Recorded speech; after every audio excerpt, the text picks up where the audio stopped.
Merhaba arkadaşlar. Nasılsınız? İyi misiniz? Keyfiniz nasıl? Ben bugün iyiyim çünkü terasıma kavuştum. Ama terasta o kadar çok iş var ki size de göstereceğim zaten.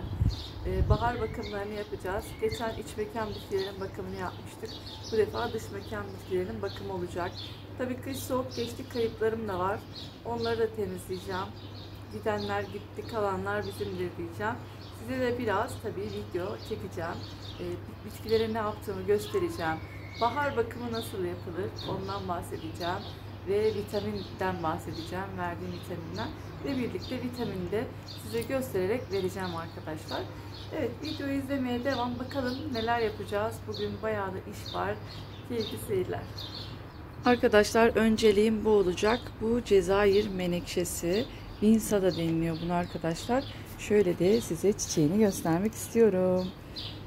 Ay maşallah açmaya başlamış. Bu beni sevindirdi ve başı arkadaşlar tomurcuk dolu. Tabi bu taze dallar. Budanması gerekiyor ama şu alt dalların hava soğuk olduğu için bir türlü budayamadım. Şimdi budamını gerçekleştireceğim. Size son halinde göstereceğim. Bu da yoğurt kovasındaki, yine küçük kovadaki, şu büyük kovadaki. Hemen budamını yapıp size tekrar göstereyim. Arkadaşlar budam işimiz bitti. Kel kaldı gördüğünüz gibi ama sonra bunu göreceksiniz nasıl dallanıp budaklanacak. Bu da öyle mesela. Nasıl dallanıp budaklanacak göreceksiniz. Budadıklarım da burada görüyorsunuz. Bayağı uzamıştı. Eski dalları kestim. Hatta şunu da alayım şuradan. Tazecik tazecik zaten diplerden de bunlar arkadaşlar geliyor. Bir de bu Cezayir menekşesinin en çok beğendiğim yönü -17 derecede dışarıdaydı arkadaşlar. Geçmiş videolarda da görmüşsünüzdür. Üzerinde kar vardı. Karını temizliyordum. Ve şu anda sağ salim ve çiçekli bir şekilde yaşamaya devam ediyoruz. Yani çiçek severlere soğuk iklimdeyseniz öneririm bunu. Terasınızda, bahçenizde içeriye almadan gayet farklı bir şekilde büyütebilirsiniz. Evet, hemen diğerlerine geçelim arkadaşlar. Gelelim sardunyaya arkadaşlar. Sardunyanın şu kısımda canlı olan kısımları var. Ama şuradakiler de gitmiş durumdalar. Hemen bunu da budayıp size göstereyim. Budamı yaptık arkadaşlar. Görüyorsunuz bu da kel kaldı ama bunlardan taze dallar gelecek. Sonra taze dallardan dibine çoğaltım yapabilirim. Dibine de gördüğünüz gibi şöyle göstereyim. Belledim, biraz havalandırdım etraflıca. Evet, budamımız da bu şekilde görüyorsunuz. Bayağı kurumuş yaprağı vardı. Bu da sonra tekrar çoğalacak. Tekrar yeni dallar verecektir. Gelelim yakut bitkisine arkadaşlar. Bunda da var, bakın görüyorsunuz. Bunları da şimdi hemen temizleyeceğim ve size son halini göstereceğim.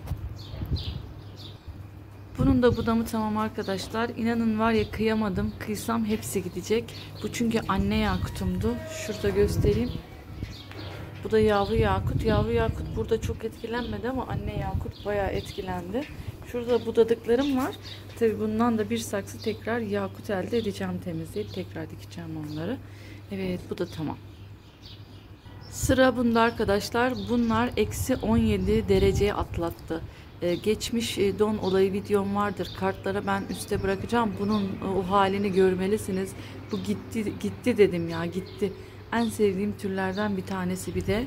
Ama çok şükür böyle yaradan buna tekrar bir can verdi. O kadar mutlu oldum ki hemen bunu da temizliğini yapayım arkadaşlar. Altlardan görüyorsunuz bayağı kurumuş yaprakları var. Bu da tamam arkadaşlar. Solmuş yapraklarını, kurumuşlarını aldım. Toprağını da biraz havalandırdım. Şöyle de biraz güneşe koydum kendisini. Şöyle size yakından göstereyim. Ne kadar güzel değil mi? Maşallah. Siklamenlerin durumu fena değil arkadaşlar ama tohum kapsüllerimi kaybetmişim. Onlar don vurmuş maalesef. Şimdi temizlik yapacağım. Bir güzel temizleyeceğim. Çünkü diplerden yeni tomurcuklar geliyor. Onlara fırsat vereceğim. Bu da tamam arkadaşlar. Tüm solmuşlarını aldım. Yeni zaten tomurcuklarımız da geliyorlar. Size şöyle soğanını da göstermek istiyorum. Bakın soğanı da gayet güzel bir durumda.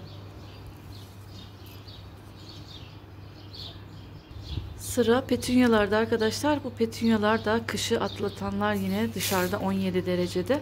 Bunları da biraz temizleyeceğim. Kalanlar da inşallah böyle dallanıp budaklanıp çiçek açacaktır. Evet, temizliğimiz bitti. Bunda da arkadaşlar şöyle çiçeğini de göstereyim ama küçücük açmış. Tabii kışı atlatıp açmaya çalışınca ancak bu kadar açar herhalde. Şunun dibinde de gül var aslında. Aslında bu gül saksısıydı. Gül saksının dibinde çıkmıştı. Bu çok güzel bir durumda. Gördüğünüz gibi bunları da hemen yerine yerleştireyim. Bunların işte tamam. Birinlantım da iyi durumda arkadaşlar. Şurada birkaç tane var. Şimdi hemen onları da alıp bunu da yerine yerleştireceğim. Bunlar da krizantemlerim arkadaşlar. Bakın taze taze dallar gelmeye başladı ama bu beni yoracak. Bunun temizliği uzun sürecek. Şimdi hemen bunu da temizleyip size son halini göstereyim. Bu da krizantemlerin son hali arkadaşlar. Bayağı uğraştım temizlemek için ama güzel bir temizlik oldu. Bu da yavaş yavaş canlanacaktır artık. Şu pisliğime bakar mısınız arkadaşlar? Tabii bu işin bir de temizliği var. Ama şu masanın haline bakın. Aha, çok iş bekliyor beni. Neyse, masayı bitirdik sayılır. Şurada çok kötü durumda sardunyalar var. Şimdi bunları da budayacağım. Son budanmış halinde size göstereceğim. Sardunyalarımın çoğu ölmüş arkadaşlar ya. Çürümüştü. Bunlar kaldı geriye. Bunlar da zamanla toparlayacaklardır. Neyse ki bu ceylan gözü sardunya fena değil arkadaşlar. Kurumuş yapraklarını aldım. Gayet iyi görünüyor şimdilik. Tabii daha gelişecek zamanla daha güzel olacak. Bu güllerim iyi durumda arkadaşlar. Gördüğünüz gibi sadece bunun toprak diplerini havalandırdım, belledim. Bunu da hemen yerine yerleştireceğim şimdi. Arkadaşlar bunlar da geçmiş videolarda şitillediğim sardunyalardı. Geçen yıl gördüğünüz gibi evet tutmuş bazıları ama bazıları maalesef dona yenik düşmüş. Olsun, kalan sağlar bizimdir. Hemen bunları da temizleyeyim. Arkadaşlar kayıplarım oldu. Evet, üzüldüm ama işte böyle dirilişlerim de varmış çok şükür. Mesela şunda 6 kök var. Şu 6 kök büyüdüğünde buradan ayıracağım ve diğer ölmüş sardunyalarımın yerini dolduracaklar. Şurada da yine bir ceylan gözüm yaşıyor, tutmuş. Şurada da var yine 2 tane sardunyam.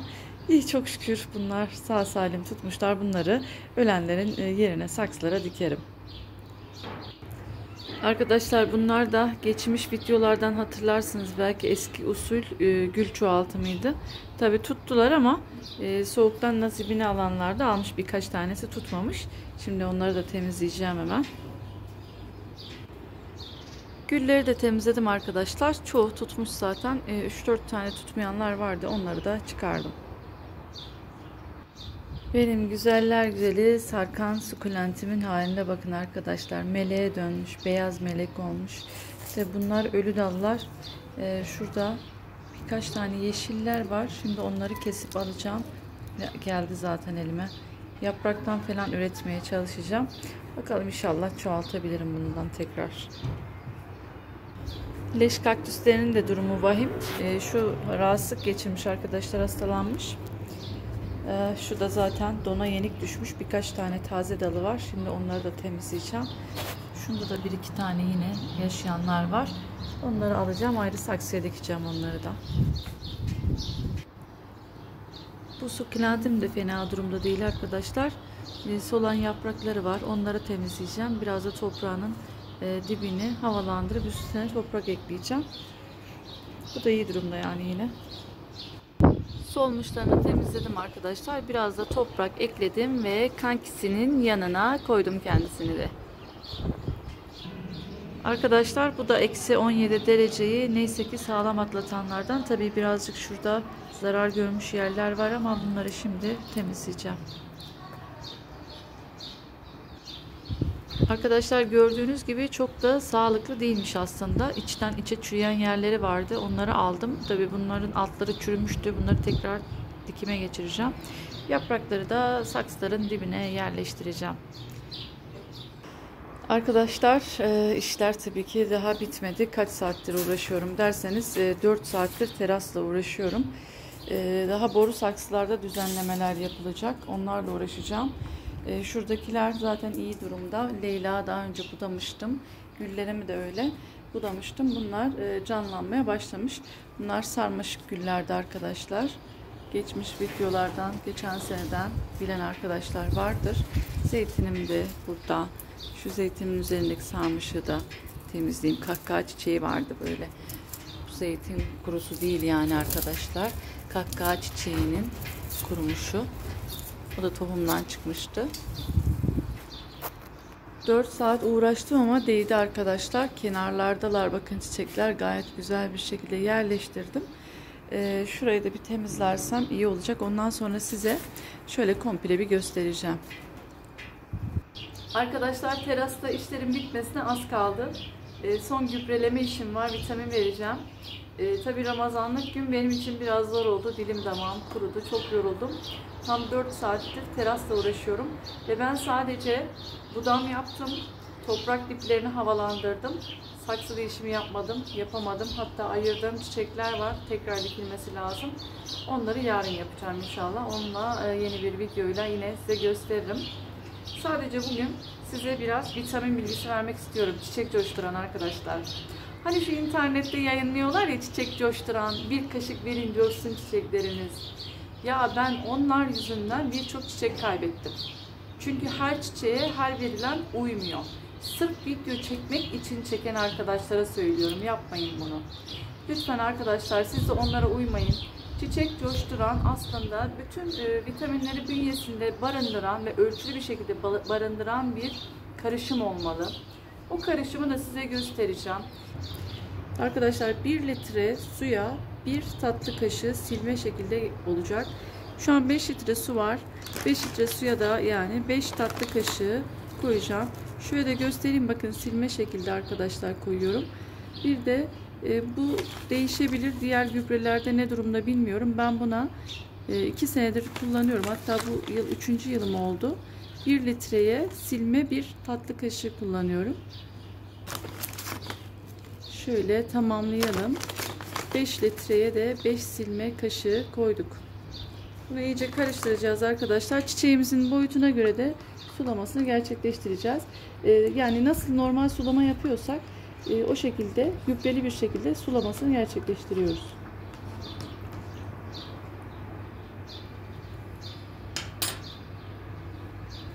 Arkadaşlar gübreden de size bahsettim ve gübreleme işlemim de bitti. Ama ben de bittim. Öyle bir yoruldum ki anlatamam. Bunlar az önce düzenleme yaptığım bitkilerim. Tabii bazılarına pek karışmadım. Şunlar görüyorsunuz gayet iyi durumda. Bazılarını düzenledim. İyi olanlar bu şekilde bir sıkıntı yaşamamışlar. Gayet iyiler de şunda bir sorun var ya. Şuna da üzüldüm biraz. Boynu çok bükülmüş. Bayağı da büyüktü. Büyük ihtimal bunu don vurmuş. Şunlara bir şey olmamış ama bunlar gayet iyi. Şurada bir sukulentim var. Bunlar da iyi. Bunları da az önce birlikte sizle düzenledik.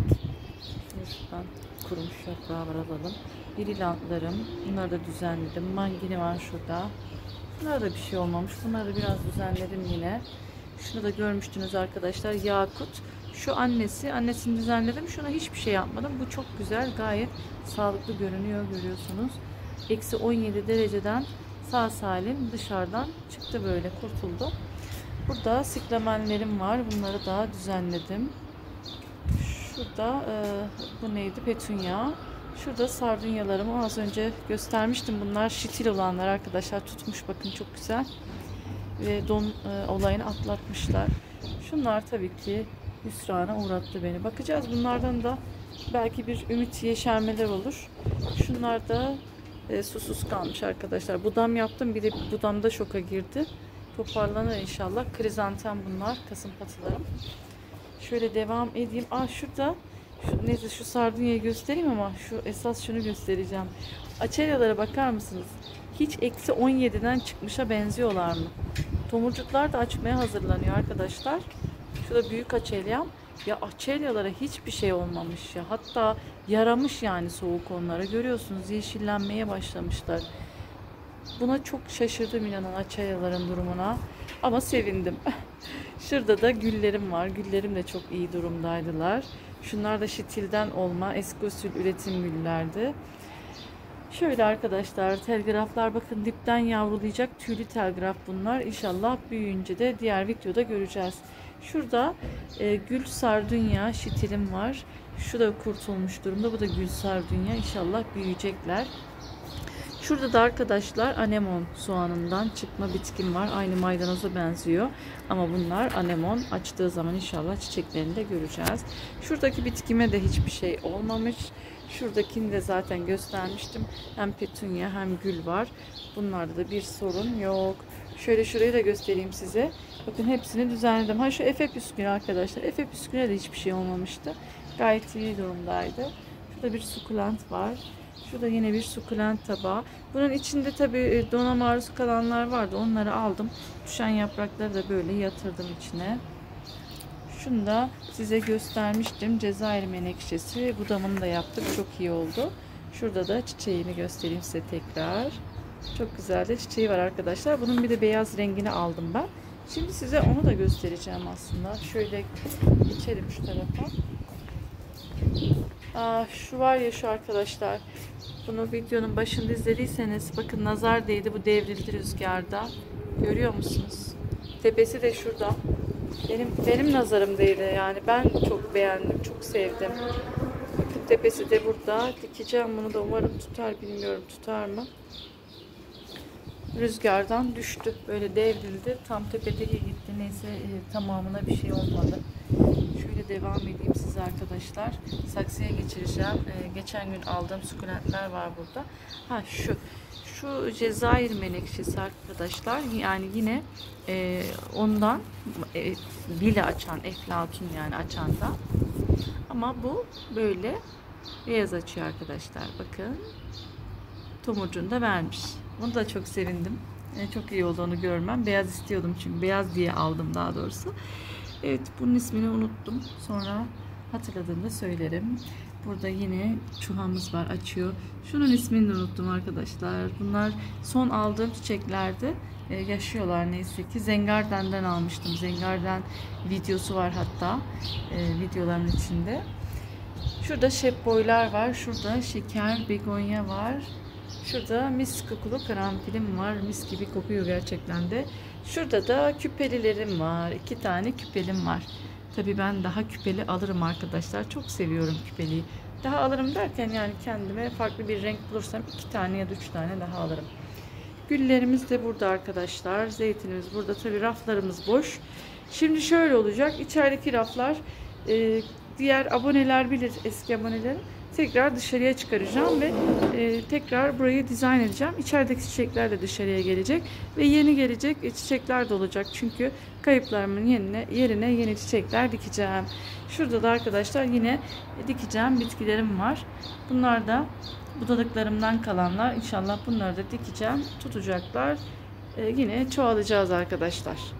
Evet, bir videonun daha sonuna geldik. Sizlerin de sağlıkla büyüyen bitkileri olsun. Sağlıkla kalın, hoşça kalın ama videomu da beğendiyseniz lütfen abone olmayı unutmayın arkadaşlar.